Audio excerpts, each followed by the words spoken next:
I know a lot of people are not going to agree with this, but I gotta say it. I'm not a Christian anymore.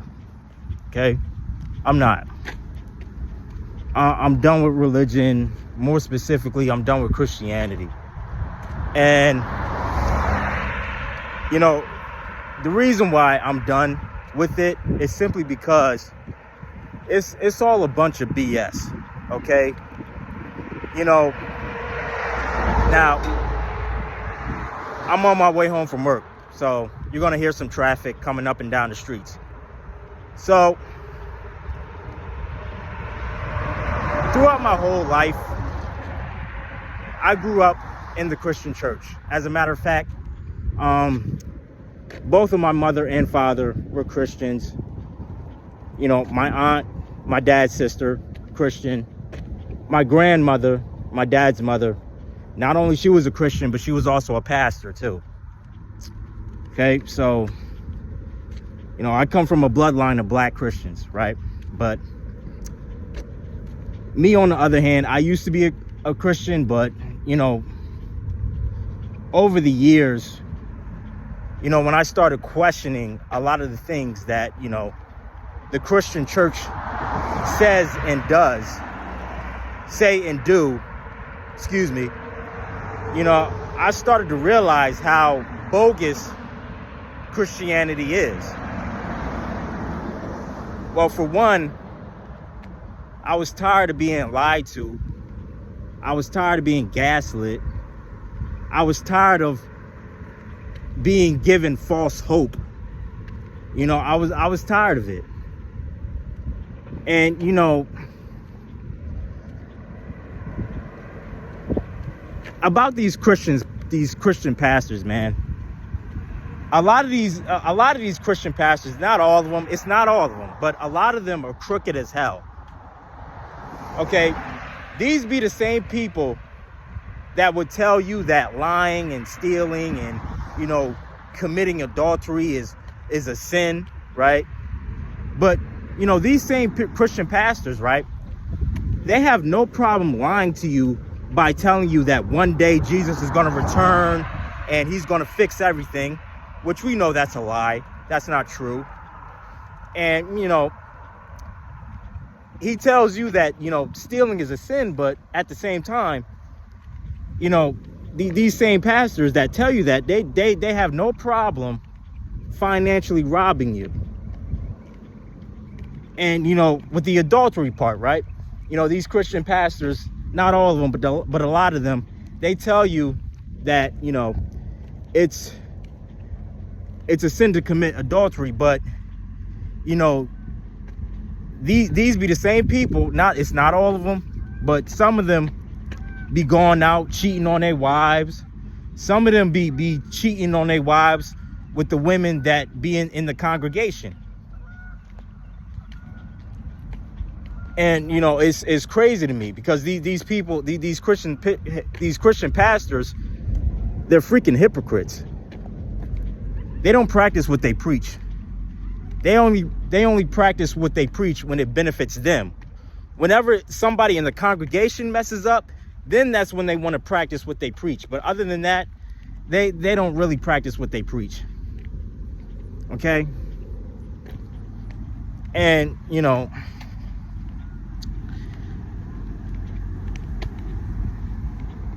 throughout my whole life, I've always been told that, you know, it didn't matter what color Jesus was. Now, follow me, right? For a long time, right, I used to believe that Jesus was a white man. I used to believe that. But, you know, reading the Bible, especially, oh, shit.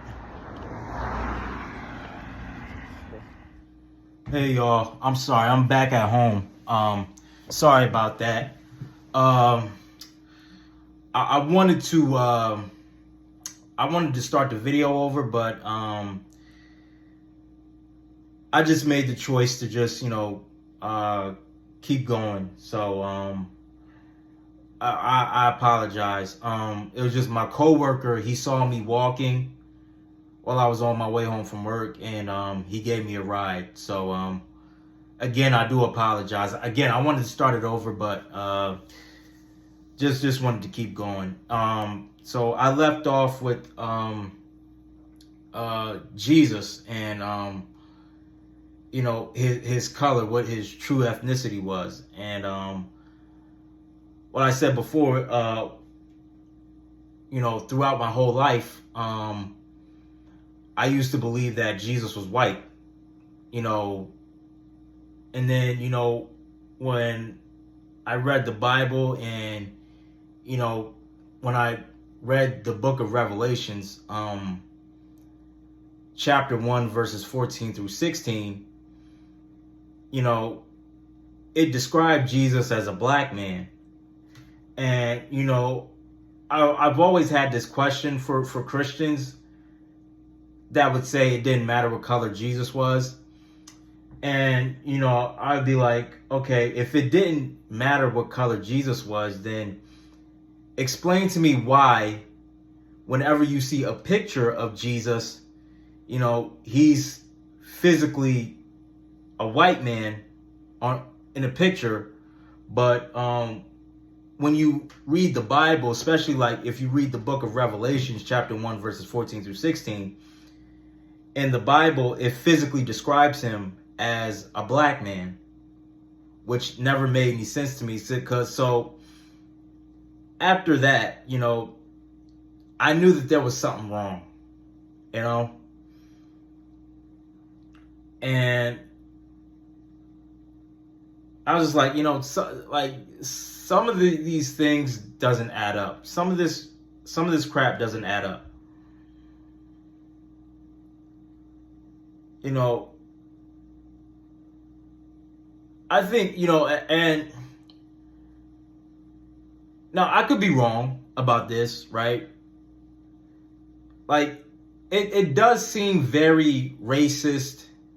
Like, to me at least, it does seem very racist and tone deaf when I hear, you know, both black and white Christians say it doesn't matter what color Jesus was, even though in the Bible it points him out as being a black man.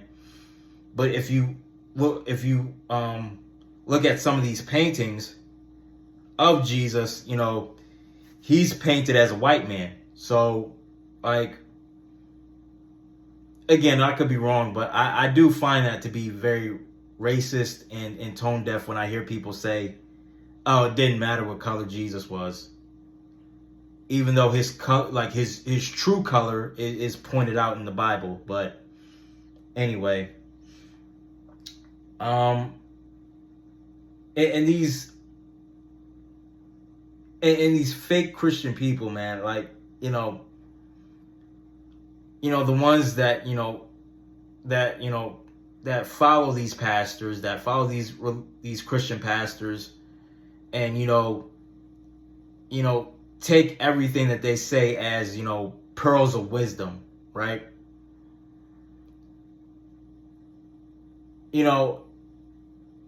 These people that blindly look up to these Christian pastors, that blindly follow these Christian pastors, man.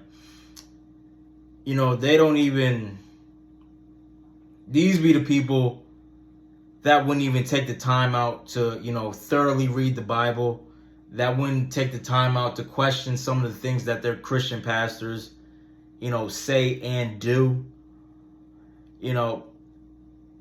and, for me, it's like, okay, like, it's funny how you blindly follow somebody that, heavily swears up and down that, lying is a sin and stealing is a sin and, this is a sin, that is a sin, but you don't even point out the fact that the person that you're following is sinning in front of your face. Like, I swear, man, I've always I've always found Christian people to be the fakest people on the planet. Because, one minute they curse you, and then the next minute they want to pray for you. It's like, well, hold on. How you going? You 1 minute you want to curse me, and then the next minute you want to pray for me? Like, get out of my face. Like, I don't like. If anything, I do view Christians as demons wrapped in human flesh. And I can say the same thing about all these other religious folk, whether they're Muslims or or if they're like these black Israelites. All these people, they're nothing more than demons wrapped in human flesh.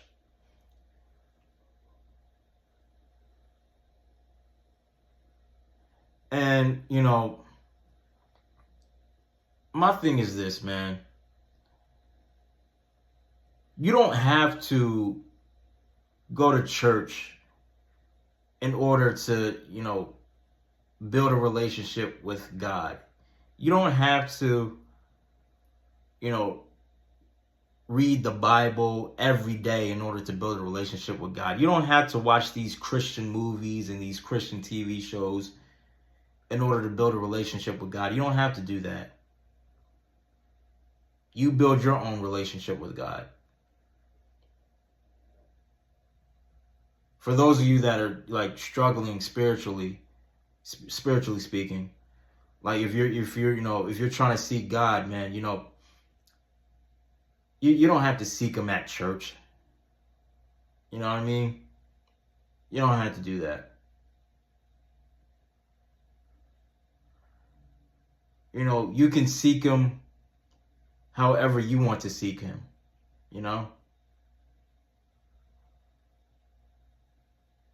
And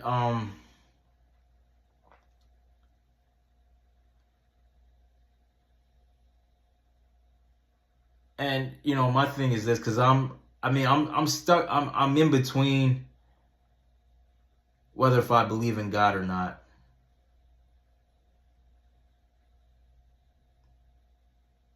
Because, my thing is this, and the reason why I'm stuck in between that is because, here you have somebody that's, the most powerful being throughout like the whole universe, right? You have God, who is this most powerful being, and yet, you still have people dying. Racism is still alive and well. You have homeless people on the streets. You have these Christian pastors, financially robbing their congregation. You even have, little kids that are under the age of 10 that are dealing with cancer. You have women that die due to childbirth, and all these things, all of these monstrosities that are happening. You still have war, you still have bloodshed. You still have Democrats going after Republicans and Republicans going after Democrats and all this bullshit. Oh, sorry, my light. Hold on 1 second.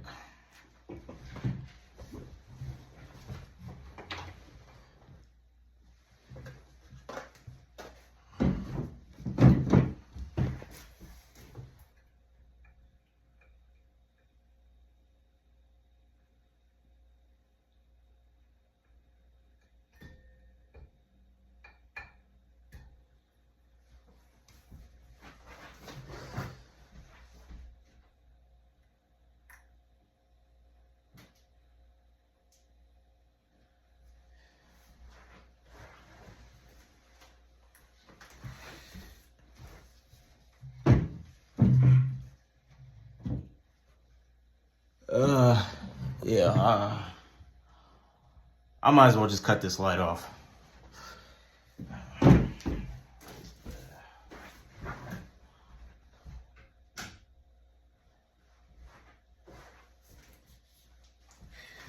All right, so